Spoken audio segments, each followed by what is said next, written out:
მივესალმები ჩვენი კომიტეტის აპარატის თანამშრომლებს, დასწრე საზოგადოებას და იმ ადამიანებს, ვინც უყურებენ იურიდიულ საკითხთა კომიტეტის სხდომას. პირველი სხდომა გვაქვს იწყება 2025 წლის საშემოდგომო სესია.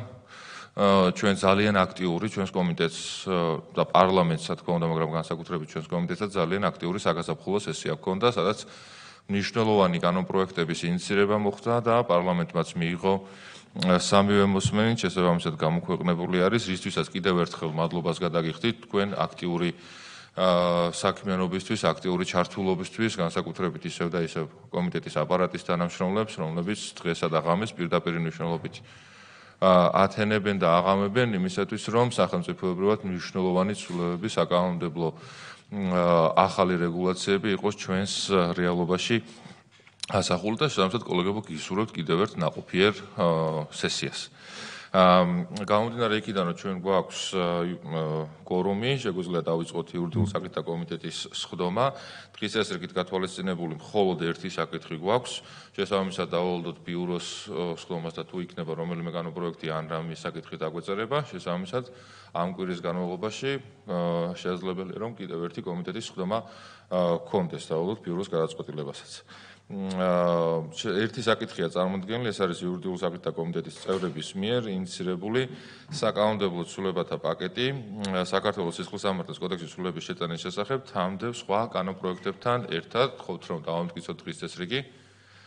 დიდი მადლობა. აღნიშნულ საკითხის მომხსენებელი მე გახლავართ და მოკლედ გაგაცნობთ ცვლილებებს, რომელიც მესამე მოსმენის ფარგლებში განხორციელდა. საზოგადოების ინფორმირებისთვის კიდევ ერთხელ გეტყვით, რომ ეს არის ცვლილებები, რომლითაც ერთი მხრივ მოხდება პრევენცია ფინანსური და ეკონომიკური დანაშაულების ჩადენისა, სადაც მთელი რიგი ცვლილებები გვაქვს შემოთავაზებული, როგორიც არის მაგალითად სასამართლოს განაჩენით ქვეყნის გასვლის აკრძალვა, ამავდროულად დანაშაულებში მსჯავრდებული ადამიანების მიმართ შესაძლებელია გამოყენებული იყოს დახმარების შემთხვევაში, ისეთი კანონით აკრძალული დახმარების შემთხვევაში სისხლისამართლებრივი პასუხისმგებლობა. ჩვენ აქტიურად ვიმუშავეთ არასასესიო პერიოდშიც, რიგი საკანონმდებლო საკითხები ტექნიკის თვალსაზრისით და ამავდროულად შინაარსობრივად რიგი საკითხები დაზუსტებული არის. ამავდროულად ჩვენ გვაქვს კომუნიკაცია იურიდიულ დეპარტამენტთან, რომელსაც შენიშვნებსაც რა თქმა უნდა ავსახავთ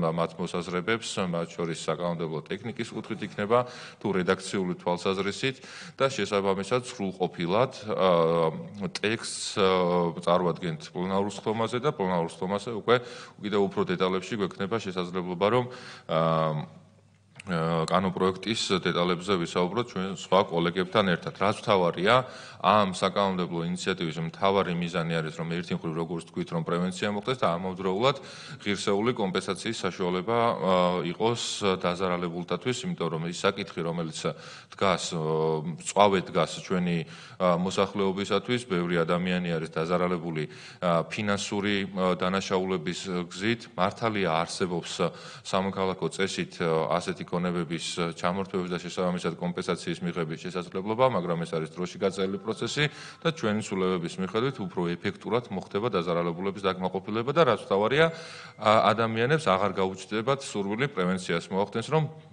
სხვისი ქონების მისაკუთრების იქნება და სხვისი დაზარალების ხარჯზე საკუთარი კეთილდღეობა მოაწყონ და ხელი მოითმონ. ეს არის ამ ინიციატივის მთავარი შინაარსი. თუ გექნებათ შენიშვნები, მოსაზრებები, რა თქმა უნდა, მზად ვარ აღნიშნულ საკითხს გავუწევ პასუხები. გამომდინარე იქიდან, რომ ასეთი შენიშვნები, მოსაზრებები არ არის, შესაბამისი დათქმებით, რომ საბოლოო რედაქტირებული ტექსტი წარუდგინოთ საქართველოს პარლამენტის პლენარულ სხდომას, ამ დათქმით უყაროთ კენჭი წარმოდგენილ ინიციატივებს, ყველა კანონპროექტს, რომელიც ინიციატივის პაკეტში შედის, გთხოვთ ამაზე თანხმობას, ვინ არის მომხრე? ერთხმა წინააღმდეგი არავინ. გამომდინარე იქიდან, რომ საკითხები სხვა არ ქონდა, ამით იურიდიულ საკითხთა კომიტეტის სხდომა დასრულებულია, მაგრამ დიდი ეჭვი მაქვს და მოლოდინი, რომ შემდეგი სხდომები გვექნება გაცილებით უფრო მეტ საკითხიანი და კიდევ უფრო დატვირთული. მადლობა, არ დღეს გისურვებთ.